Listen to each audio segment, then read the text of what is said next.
children. And this is going to be done by someone very special. I'm going to introduce her later. But before I do the introduction and inform you about our beautiful lady, the champion who is going to take over, I will just briefly tell you a bit about AFRUCA Safeguarding Children, our organization, and what we do at AFRUCA. In AFRUCA, we've got 5 key areas of work. And as you can see on the screen, we do raise awareness regarding various issues that is happening within the African communities among African parents and children to enhance the well-being and welfare of children and parents. And then we do information, education, and advisory services. With this, we do raise profile information about African children within our community. And we ensure our priority is the welfare of the child being paramount. So we make sure that everything we do, we aim at ensuring the safety of the child. We also do advocacy and policy development work. The advocacy and policy work is trying to shape the development of policy and regulations and take actions to promote the welfare of our children. Then we do our community and international development work. We work within different community groups, faith organizations, ethnic minority places to develop the well-being of all these people, to inform them about safeguarding their children, to support them to be able to enhance their parenting skills, to make sure their children and those who live with them are all safe and secure. Then we support families, young people, and children. And it's all about ensuring their safety is paramount. So over to you. I'm going to introduce my lovely lady, Modupe Olaniye. She is going to take you through the session this afternoon, and she's one of our AFRUCA Children's Champions leader. Modupe, over to you. Well done and take care. Thank you. Thank you, Loretta. Thank you.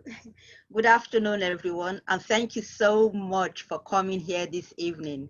It's a great pleasure to see you all.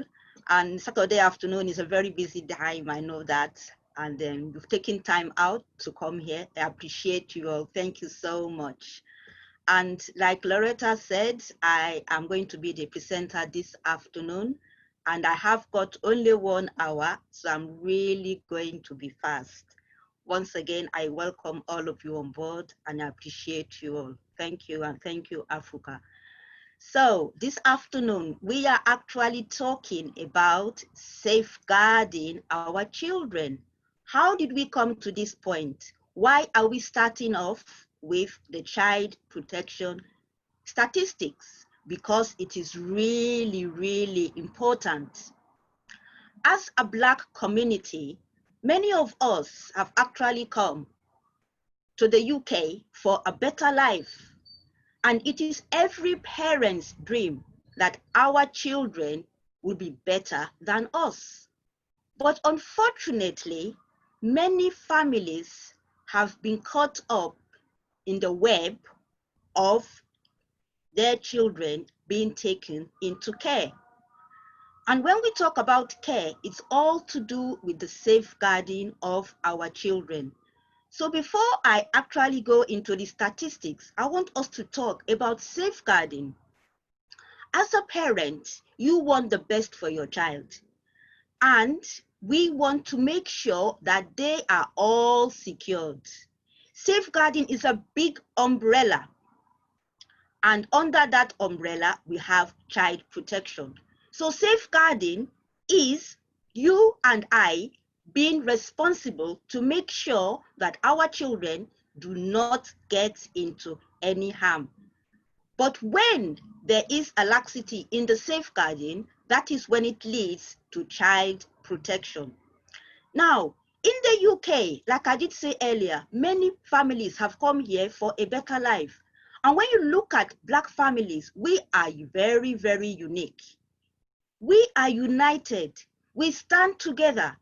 And you would agree with me that where we come from in our community, there is a proverb that says it takes one woman to push out the child, but then it takes the whole community to take care of that child. And we are united.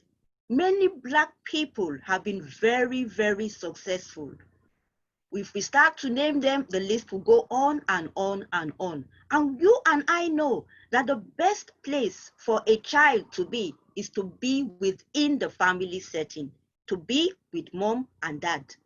And the society that we live in, so many things have gone wrong. Now, that leads me to the statistics that is shown on the list.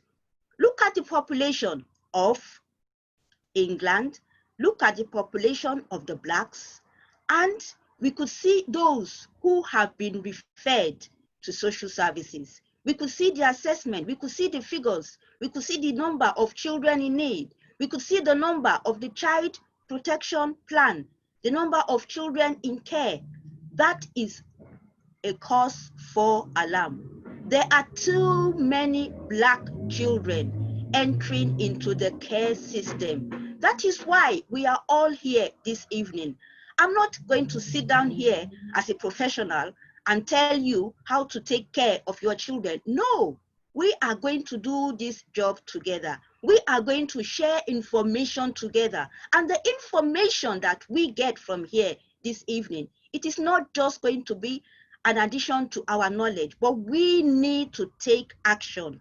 That is why we are here. If I ask any of you that, do you know any child who has been taken into care, you would have so many names, or you know someone that knows someone, and the list goes on. But why? Why? We are able to take care of our children. We are able to bring them up in our own culture, in our own religion. But unfortunately, many people get involved because of the law. You know, we come from a country, most of us, where the laws are set but are not to be followed. But in the UK, the laws are there and the laws need to be followed. And it is because these laws are not followed in some cases, that is why many families get involved in child protection. So looking at the list, it is not looking good at all, looking at these statistics. So all of us are here tonight because too many children are going into care. So not only are we going to listen to information tonight, we are going to look at reasons, we are going to share ideas, and after tonight, we are all going to go away and think that, okay, with all this knowledge, with all this information, what am I going to do? What action am I going to take? So we are going to look at reasons. Can someone tell me, if you want to talk, please, can you unmute, please? Can someone tell me, why do you think children actually go into care? When I talk about care, I mean the local authority. You know, when a child is taken from the family and taken into care, it now means that the local authority has responsibility for taking care of that child. That is what care means. So can anybody tell me why, or what do you think are the reasons why children are taken into care? If you want to talk, please, can you unmute?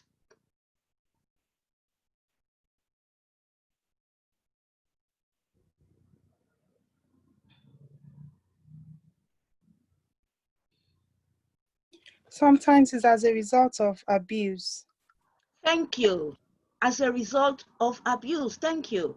Any other reason why do you think children are taken into care? You're already giving all the...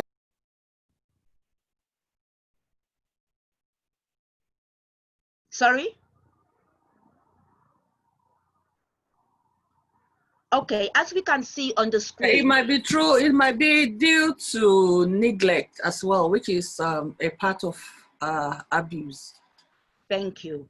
It could be due to neglect, abuse and neglect. Thank you. And if you look at the screen, we could see the percentage of children who have been taken into care for different reasons. Like you have rightly mentioned, abuse and neglect is 62%, which is a really high number.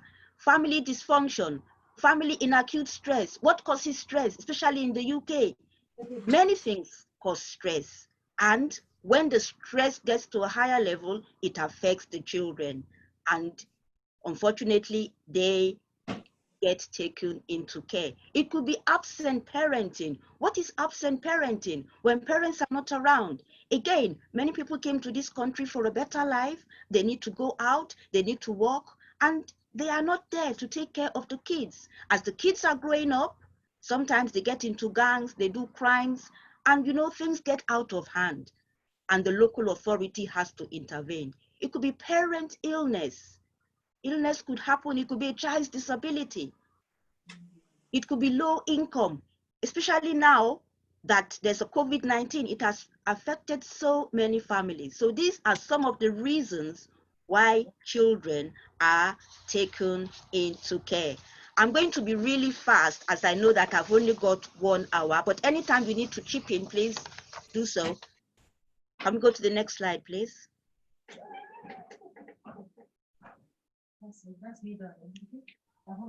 Right. Here is the percentage of people in the UK and the percentage of children in care. And of that percentage, we could see that 7% of children in care are Black or Black British. This is a lot of concern for us as Black families.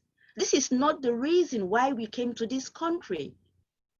We came here for a better life. Some of us brought our children over here. Some of us, we had our children here. But whatever the case, we want the best for our children. And we know that as parents, we are the best carers of our children. But why is it that many of them are being taken into care? You could see the percentage here, and it is not looking good at all. Like I did say earlier, it's not just for us to listen to the information. We need to take action. We need to do everything we can to prevent our children from being taken into care, because we are able, we are capable. If you look at the number of people who have PhDs in this country, the number of people who are Black is really, really high. Africans, Black people, we are well educated. We have the resources we need to take care of the children. But what is happening? Where are we lacking? That is why we are here tonight, to look at the reasons and to take action to make sure that we reduce the number of Black children who are going into care. Next one, please.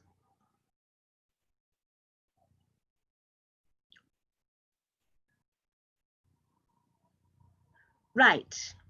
Why do people abuse children? Anybody, can you tell me, please? We're talking about child abuse here. Why do people abuse children? Why?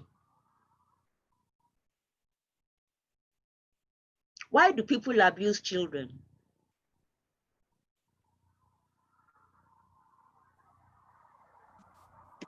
Sometimes it's like it's ignorance. Not that they want to abuse the child, but it's lack of ignorance. Your volume is a bit low. I said sometimes they don't want to abuse that child, but sometimes lack of ignorance. Oh, ignorance. Thank you. Yeah, lack of awareness. So yes, thank you. Ignorance. Yes, because where we are coming from, we have different ways of how we raise, how we discipline our children, which sometimes in the UK is not acceptable. And because of that ignorance, the parents come here and they do it. But we know that in the court of law, ignorance is no excuse. That is why this evening we are looking at what we can do as a family, what we can do as a Black family, so that we reduce the number of children who are actually going into care. And we also have some figures. Sam, please, can you put it on the figures one, please? The one before this slide, number 10.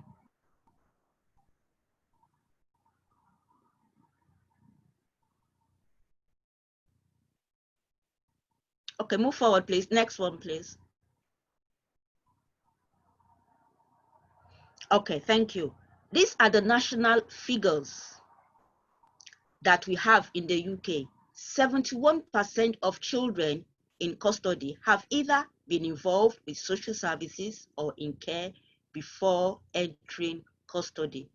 What that is telling us that before children are actually taken away, they have been involved with social services. Social services are there to help raise our children, to give us advice, to support families. But in a situation where all this help is given and they are not making headway, the children will be taken away. And there's a very high cost of keeping children in care. You don't pay anything, but the taxpayer pay. And we could see the figure there. Foster carers, they could get between 2,600 to 3,000 a week on a child when you can do that job on your own. So Black and mixed race children are overrepresented. I repeat it, they are overrepresented in the criminal justice. Does that sound good to us? It doesn't sound good at all. They are overrepresented. So we need to do something. It's not just for us to be aware, but yes, we are aware of it, but what action are we taking as Black families to make sure that these numbers are reduced? So these figures are to keep ringing in our heads that, okay, these are the figures. I need to play my part. You need to play your part as a parent. That is why we are here tonight.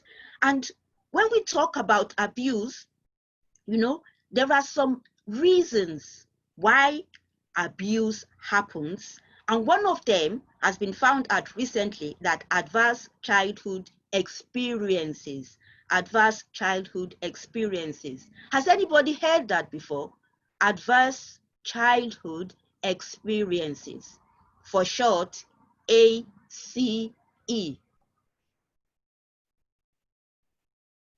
Does anybody want to explain what that is? Next slide, please. Can I have the next slide, please? Next. Yeah. Yes, this one. Thank you. So now go back, please. Yeah. Can I talk on the adverse? Yes, thank you. Go on. Okay. What I think, I can't remember. I've worked with children many years ago, but Okay. I can't remember if that's a very familiar term. But from the word, the way it sounds to me, it's like somebody who had a very nasty childhood experience. That's what it sounds to me. So it's like they're not in a good place themselves to be. They didn't know any better. They had it really, really bad. So that's what I understand. I don't know. Thank you. You are right. Thank you for sharing that. Yes. And when we talk about a child, remember, a child is anybody who is under the age of 18. And like you have rightly said, you know, the ACE is the term used to describe traumatic experiences before the age of 18. And those traumatic experiences in life, they would lead to a negative, lifelong, emotional, and physical outcomes. So many things that happen to children has a negative impact on their lives. Can anybody give me, with this definition, can anybody give me examples of what you think is ACE, of examples of ACE, not the definitional, some of the things that you think are ACE? Any example at all? I want to say that, for example, a child that has been sexually molested, maybe by an uncle or a close family relatives, or a woman, a young lady that has been raped before 18. Thank you. So those are types of experiences that a child would never ever forget till he or she dies. Thank you for sharing that. There's more. Sam, can I have the next slide, please? What's in it? Right. So, like you rightly said, emotional, sexual abuse. A child would never forget that. Verbal, under neglect, we've got physical, emotional. Now, what are these ACEs we're talking about? Adverse childhood experiences. Growing up in a household where there are adults with alcohol and drug use problems. Now, can someone tell me, if a child lives in a house where the parents are on drugs, where the parents are always getting drunk, What do you think will happen to this child as he or she is growing up?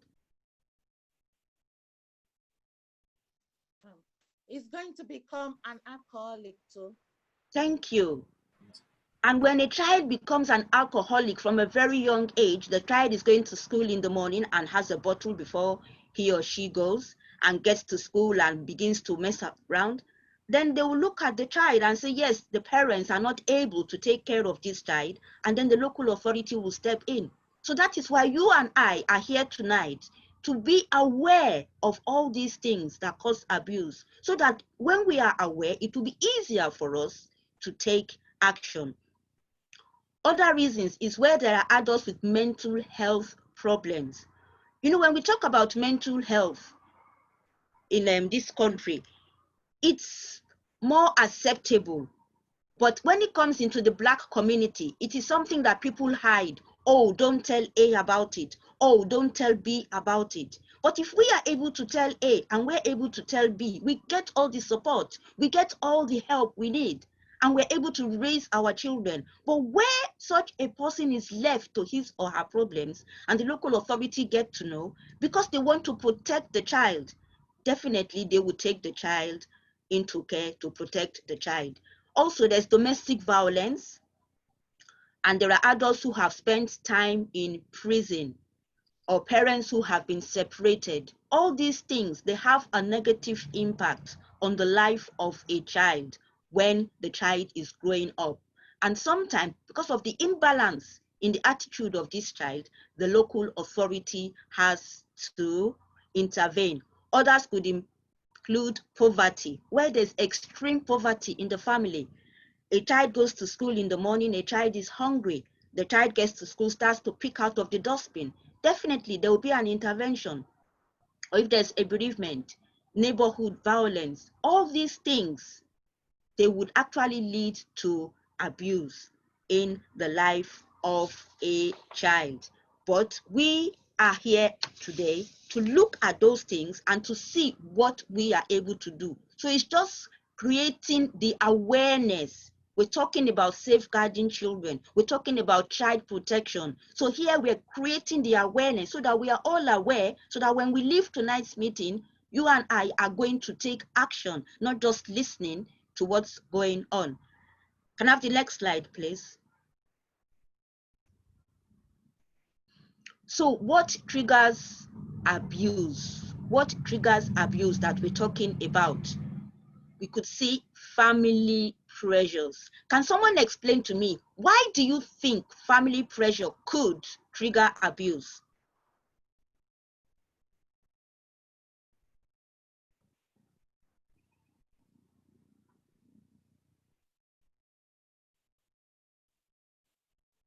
I can't hear you. Can you unmute? Yeah, Unmute. sorry. Yeah. Family pressures can trigger abuse because there's a lot of things that the family cannot afford for that child, like poverty.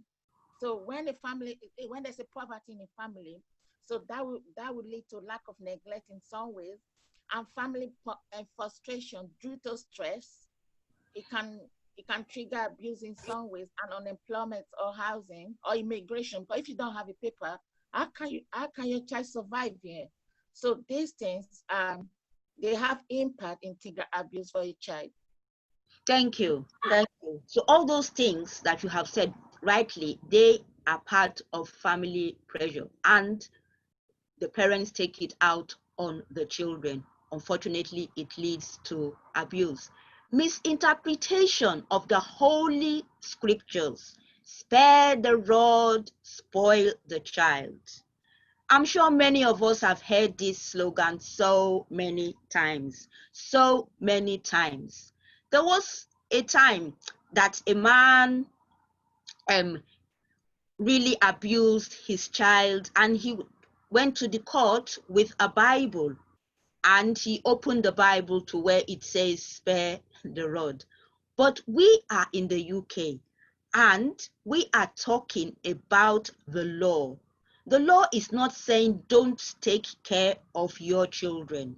The law is saying don't spoil your children, but we should be wise when we are using the holy scriptures. It could be a Christian religion, it could be Muslim religion, it could be Buddhist, it could be any religion at all. We should be wise in the way we discipline our children, and we should not misinterpret any religious book. Now, balancing the two cultures and belief systems could also trigger abuse. Can anybody explain that one? Balancing the two cultures and belief system. What two cultures are we talking about here? Anyone, please? Your culture, your place, your country of origin, and UK. So thank you. Yes, so we're talking about our culture, where we come from, and also the culture of the UK. We need to balance it together. So we bring our children here, or we have our children here. They are growing up and they have the UK culture. We are coming from Africa or Caribbean or any part of the Black community. And then we have come here. We want to raise our children in our own culture, which they don't know nothing about. So that is where there needs to be a balance. We need to be aware of the conflict of culture when we are raising our children. We don't want them to grow up and resent. We don't want them to grow up and hate our culture. And we also want to give respect to the culture of where these children were born. So we need to strike a balance between the two. Also, access to children in the family by questionable people. Who are the questionable children, people that could come to a family and that could cause an abuse? Can anybody quickly give me an example? I know my time is really fast going. Like uncle, auntie, grandma, like family relation. Yes. Uncle, auntie, extended relation, people like that. Yes, it could be uncle, it could be auntie, it could be any friend, any relative, cousin. You know, when we talk about abuse, children being abused, it's not far. The people who abuse them, they are not far away. Normally, it's people who are very close to the family. So we need to be very, very careful, the people that come into our home, and also when we are not at home, or when we take our children somewhere, maybe we're looking for childcare and we just dump our children anywhere, we need to be really, really careful about it. Also, disregard for other people, including children. Children are there to be seen and to be heard, not just like a toy. We need to listen to them. We shouldn't have I don't care attitude to our children. When we want respect, we need to earn that respect. When we respect our children also will respect us back. And another trigger of abuse is wickedness. So people are just wicked, and they take it out on the children. And someone rightly said before, ignorance of the UK law. Ignorance, and ignorance is no excuse in the court of law. Ignorance also of parenting skills and illiteracy. All these, they could trigger abuse, and also the absence of support for ethnic minority groups. Can we move on to the next one quickly, please? Next slide. Cost to society. Cost to society. So what happens when children are taken into care? Life chances of children may be ruined. Like I rightly said from the beginning, no matter what position you are, you always want your children to be better than you. But when a child is taken into care, sometimes this dream is flattened. This dream is not materialized. That is the cost to the society. Poor outcomes, traumatized children with damaged futures. The children come out of care. They don't know who they are anymore. They have lost their identity. They have lost their self-esteem. They have lost everything they stand for. This is the cost to the society, and we do not want that. Family breakdown and separation. Children are displaced. They lose their roots. Some even come out and they change their names. Some come out and they say they don't want to be identified with mommy and daddy anymore. They don't want to be identified with the Black community anymore. So all these things, they are cost to the society, and we don't want it. It has gone on for long and long, too long now. We need to put an end to it. We need to put an end. Cycle of abuse. The abuse now becomes an abuser. They come out of care, and they also, because of the traumatized that they're going through, they want to begin to abuse other people. High likelihood of underperformance in education. When children go into care, in some cases, because mommy and daddy is not there to remind them, do your homework, to remind them you need to study hard, to encourage them. They don't have that backbone anymore. So what happens? They begin to underperform. It leads to exclusion sometimes. And when they grow up, when they become an adult, they are out of employment. So, you know, it goes on and on and on. But these things, they can be prevented. These things, they can be stopped before they get to that stage. That is why we are here tonight, to listen and to learn from one another. What can we do so that when we leave here, we are going to take action? And the last one, there is likelihood of antisocial behavior or engaging in crime and criminality. How many times do we hear on the news, oh, a black boy has been stabbed, a black girl has been stabbed, and you know, it goes on and on. All these teenagers, you know, 18, 19, 17, you know, they are going around, they're carrying knives, they are exposed to things that they are not supposed to be exposed to at that age. And some of them are into drugs, they're into sexual exploitation, all these things. But we can stop it before it gets this far, and we are going to stop it. Next slide, please. So talking about all this, the question now is, what is child abuse? So we've listened to all the background of things that is happening to children. So what is child abuse? I know I've got the definition up here, but can someone else please tell me in your own words, apart from what is up here, what is child abuse?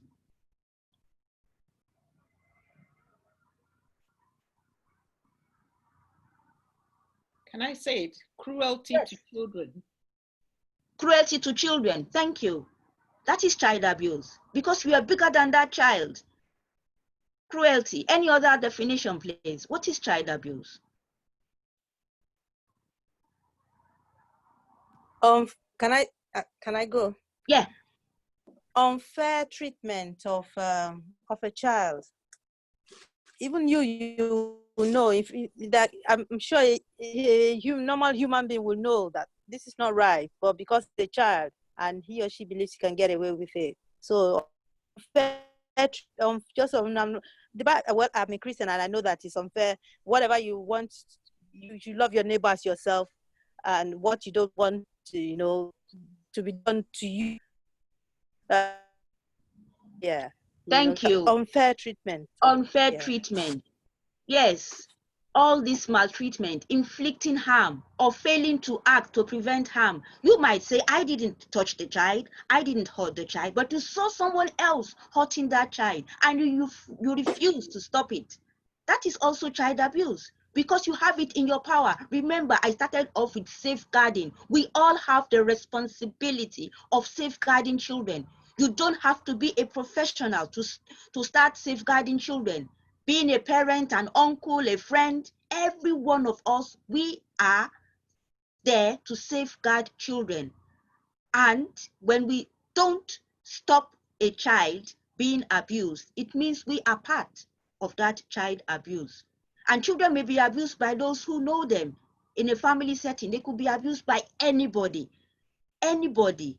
It could be daddy, it could be mommy, it could be friends, aunties, schoolmates, anybody at all. But we need to know what this child abuse is about. So that takes us to the different categories of abuse. And I'm sure we are all aware of the categories of abuse. There are 4 of them. Can someone quickly tell me, please, the categories of abuse? Physical abuse. Yes, thank you. Emotional abuse. Yes. Sexual abuse. Yes. Neglect. Thank you so much. Thank you. Can we move on to the next slide, please?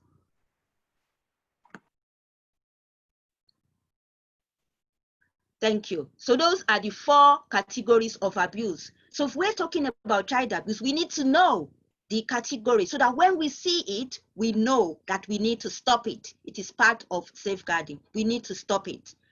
Physical abuse, hitting, shaking. And that is where most African families get it wrong. Because we, or where we come from, we're raised with the stick and with the cane, and we now bring it to the UK. When a child does anything, all in the name of discipline, we hit the child. We hit the child with a stick, with a belt, with all those things. According to the law of UK, it is child abuse and under the category of physical abuse.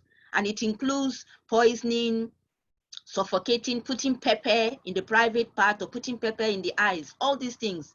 We call it discipline, but according to the law of UK, it is called physical abuse. Emotional abuse, making a child feel worthless, making a child feel unloved, causing a child, looking down on a child. A child comes home from school and brings his or her work and says, "Mommy, here it is, mommy, here it is," and you talk down to the child. You don't make the child feel loved. You don't appreciate what the child is trying to tell you or what the child is showing you. You are putting that child down. It is emotional abuse. Take it or not, that is the category that belongs to. Neglect. When we don't care for the children, now it's getting warm, the weather is getting warm, and you're still wearing a winter coat for your child. You are still wearing a big hoodie for your child because you don't want to spend money on buying summer clothes. It is neglect. A child is unwell. You don't want to take the child to the hospital or to the GP because you're too busy working. It is neglect. All these, they categorize abuse. And the last one there is sexual abuse. Forcing a child to take part in sexual activities or showing child pornographic pictures. Or some parents allowing the brothers or sisters, to do indecent things with their siblings at home. All these things, they are abuse. And the categories, like we've rightly said, they are 4. And anyone who is found guilty of this in the UK, they will face the persecution. And talking about that, we have different laws on child protection in the UK.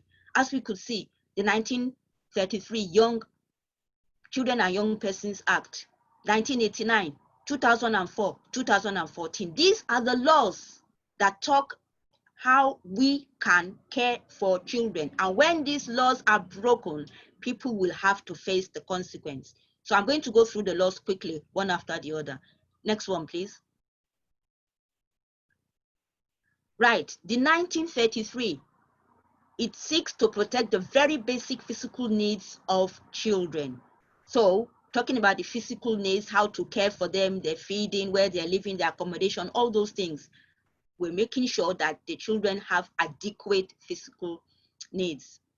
And also children's emotional and development needs are equally essential. All these needs, they are taken care of under the 1933 Act. So it's a very important act, 1933. 1989 also, this is the act that provides the legal basis for protecting children from significant harm and providing services for children in need. Who is a child in need? A child in need, automatically, a child who has a disability is a child in need. A child in need is also a child who does not have the adequate family support. A child who does not have the adequate support from the family, maybe because of poverty, because of illness, or because of any breakdown in the family's relationship. All those things categorize to be a child in need.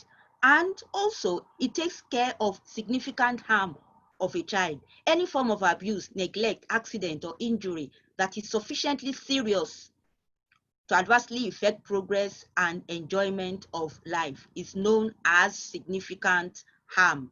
When a child is in this category, the local authority will make sure that they are able to provide for this child. So the Children Act 1989 is a very, very important act that takes care of the child. It specifies the well-being of the child.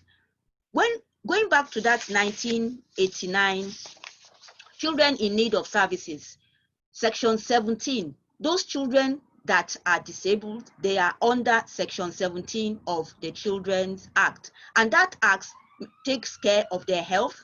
That is why even in this country, if the parents are illegal, the authority will still make sure that the children are cared for. Even if the parents are here illegally, they will make sure the children are cared for. If they need medical attention, they will give the child the medical attention. All this is taken care of under the Children's Act 1989. So the act is there actually to protect the children. The act is not put there to catch people out. It is put there to help children.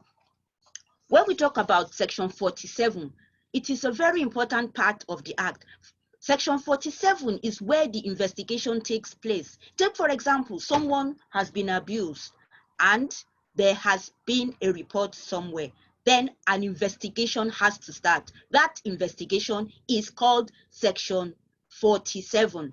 When someone reports an abuse, it could be an anonymous call to the social services, it could be an anonymous call to the police station, or it could be a report from the school. It could be anywhere. Anybody could report an abuse without you knowing about it. But whenever an abuse is reported, the local authority have a responsibility to make sure that an investigation is made, and that is Section 47, just to make sure that they do not get hurt.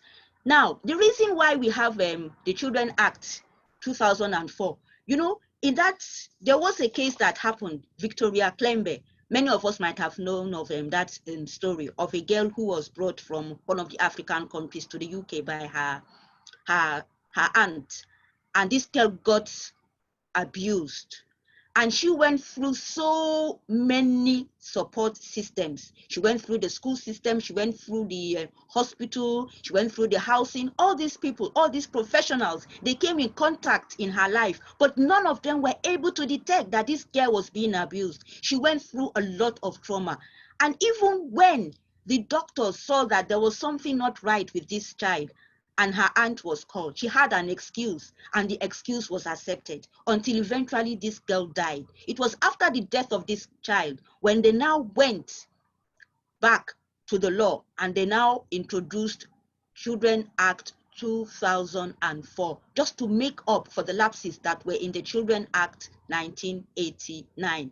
And this 2004 is strengthening the notion of child protection to encompass the much broader and wider concept of safeguarding the well-being of children overall. So we're all learning from our mistakes. That is why we have the Children Act 2004. Right. I'm going to go on to the next one now, because time is really gone. The physical chastisement. Can anybody tell me what that is before we show you? Please go back, please go back. Go back. Something, please go back to the other slide. Backwards, please. Right. Can anybody please tell me what physical chastisement is? What is it? Physical chastisement.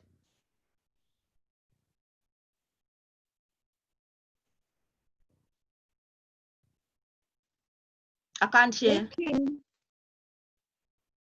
Sorry, I can't hear you. I said beating, smacking. Oh, beating. Yeah, beating a child, smacking a child. Those are very, very heavy words. Beating a child, smacking a child. Thank you. Any other addition to what has been said? Use of weapons to beat a child, like belt. Thank you. Using instruments, like you said, a belt, a stick, a wooden spoon that we use to cook our food, and we hit it on the child, and it all comes under physical chastisement. Now, thank you for saying the word beating. Before we move on, I want to ask you a question, everyone. When we talk about beating, is beating good or bad? Is it good or bad?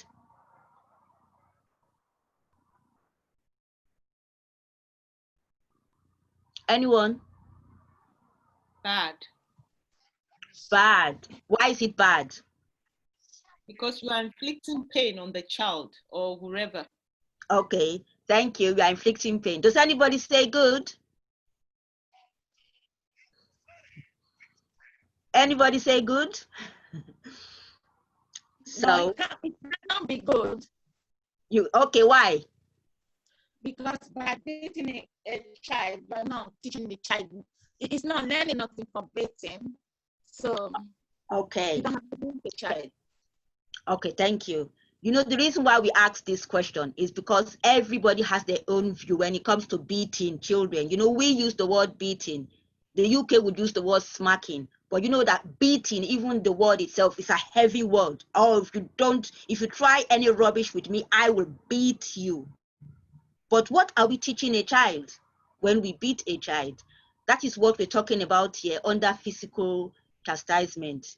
And what does it do to the child? It breaches the human right to protection from violence. If we're teaching our children not to be violent and we are beating them at home, what are we teaching them? Are we being a good role model? No, we're not. So we would say, as AFRUCA, no beating, no hitting a child. This has brought a lot of debate where people will say there are pros and cons of beating, but we don't want to go into that. We stand with the law and we say no beating. We could discipline a child, which is different, but we're not beating a child. When we beat a child, it has a lot of negative impact on the child. Like we could see here, it teaches the children violence. We're saying don't fight, but you're hitting your child at home, and the child goes out to school, and the friend does something wrong, and that child beats the child. And when you ask, well, what he did is wrong, because that is how mommy and daddy beat him at home. So we're teaching him to go to school or to go out there and do the same thing. So we need to be really careful. And like we rightly said, when you beat a child and you leave a mark on the child, it becomes a social services case. And when the investigation is gone, like the one I explained to you earlier, which section of the act will make an investigation? Can anybody remember? I just spoke about that now. Section 47.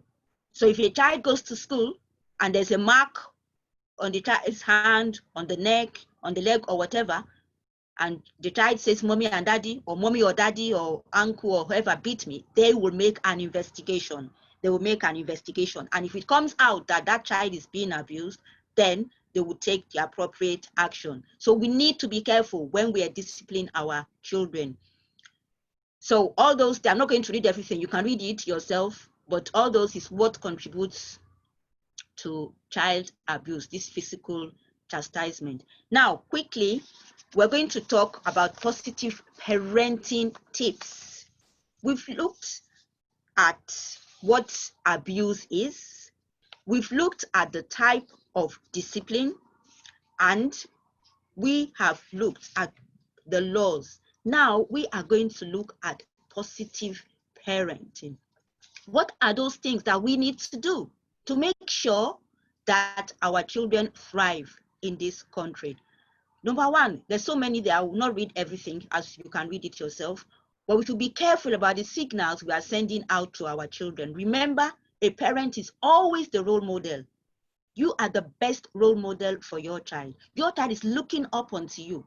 Any mistake that you do, your child thinks that mistake is correct. So you need to be careful. That's the first thing. Never criticize your child. Criticize the behavior. Let your children know that you love them. That's another thing in the Black community. The Black community, most people will not say, I love you, my child, because it's not cultural. In our culture, we don't tell children we love them. But we are in a different culture now. We need to let our children know that we love them. When they're doing things that are not right, we criticize the behavior, not the child itself. And number three, you never compare your child to another child. Even if they are siblings, even if you have twins, you know that twins are not the same. They might come from the same mom, they might be born on the same day, but they have their unique characteristics. Just like you as an adult, you have your own unique characteristics. What you can do, I may not be able to do. And what I can do, you may not be able to do, because we are different. We all have our unique characteristics. So we have to take this into consideration when we are dealing with our children. We need to be positive with them. Angry discipline is wrong discipline. When you're very angry, the letter just came through the post, the red letter. You are owing British Gas £300, London Electricity £200. All these letters have come through the door. And then your child comes through, Mommy, Daddy, please, the ice cream man is outside. What do you mean? And you take the anger out on the child. We need to question ourselves. We need to calm down. We should never, ever give a wrong discipline. When we are angry, we should never take it out on a child. You had a very bad day at work and you came home and your child is happy. Oh, Mommy, Daddy, what did you buy for me? and you take it out on the child. What do you mean? I've been at work all day. I'm tired. You're asking me, what did I buy for you? We should never ever take our anger or frustration or any negative emotion out on a child, because the impact will be very, very devastating, and we don't want that for our children. If punishment is necessary, then let it be a natural consequence. In the home, we need to have rules and regulations. In the home, you will have rules that, okay, if you break rule number 1, this is going to be the consequence. One of the rules could be, okay, when you finish having your dinner, A will wash the dishes in the morning, B will wash the dishes in the afternoon. And when A or B refuses to wash the dishes, there should be consequences. And you, as a parent, you will set those consequences in the home. And when a child breaks those rules, then you follow through with the consequence. It's not a matter of beating or hitting. It's just a matter of understanding. You will have a meeting in the home and you will agree on the rules and the regulations. I know I'm really running fast here. Time is really running out. Can someone explain number 8 to me, please? What does it mean to have bond with your child? Anybody?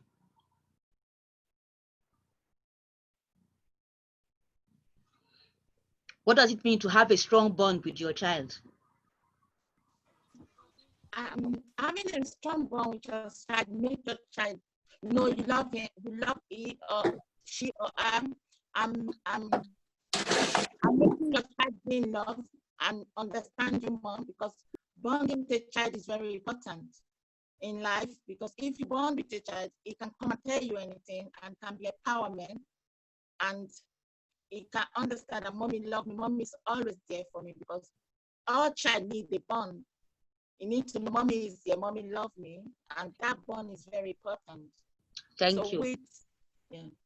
Thank you. So if you don't bond with your child, the child will look for another person out there to bond with. An example is when we have parents' evening in schools.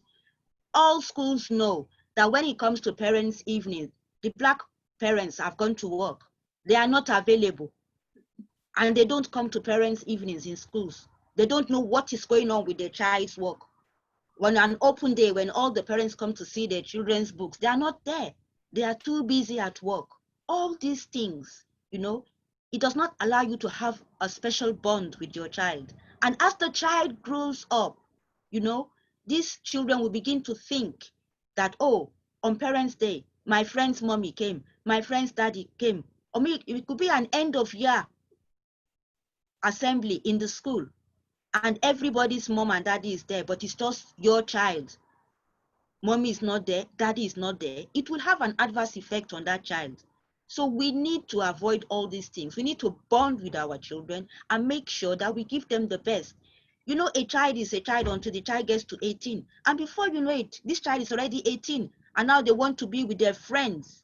Now they want to be on their phone. They could spend 24 hours in their bedroom. And now you're missing out on that time. But when you had the time to bond with them, you didn't do that. So we need to be very careful. We need to bond with our children. It is all part of positive parenting, so that no matter how old these children are, they will know that mom and dad has always been there and will always be there for me. You should spend time at the end of each day to talk to your children. Find out what they did in school. What did you do in school today? Who was your friend? Who did you play with? What did you eat? What did you drink? All these things. You're showing interest in the life of the child. Our children want us to show that we are interested in them, interested in the things that they do. Our children have their unique talents. Maybe your child likes football and you hate football. You don't have to kill that talent inside that child. That is what the child likes. Maybe you like singing and your child doesn't like singing. You don't have to force that child to sing. Your child is unique. Your child is your child, yes, but they have their own uniqueness, and we need to respect that. And we would not know the talents or the skills or the abilities of our children if we do not spend time with them. It's very important that we spend time with our children. We talk to them. We share their problems. We discuss with them. We advise them. That is all part of positive parenting. And if you make any mistakes, you must say sorry. And if Thank you very much, Modupe. I think because of time, we are going to end here, and I would ask Samson to send the poll. Okay. Thank you so much because of time, but we are going to have series 2. Okay. And okay. Believe me, it's been a very good session, and congratulations, very well done. I would like parents now to answer the poll. I think Samson has shared the poll, and we just take which is the preferred answer, and then you just send it back to Samson. Samson, can we get the polls back on, please? Please, can we have the recording of the seminar? If you go on Facebook, it's on Facebook. It will be there for a while, and everybody can re-listen to that again. But within the next few weeks, we'll be having series of this. So as soon as the next series is up, we shall send you the link to join AFRUCA parenting session again. Thank you all very much for participating. Thank you all for joining, and I hope you have all learned so much from it. Samson, do you please have the poll? Thank you, everybody. Thank you so much. Okay, if you can just quickly answer the evaluation form and then you submit it back to us.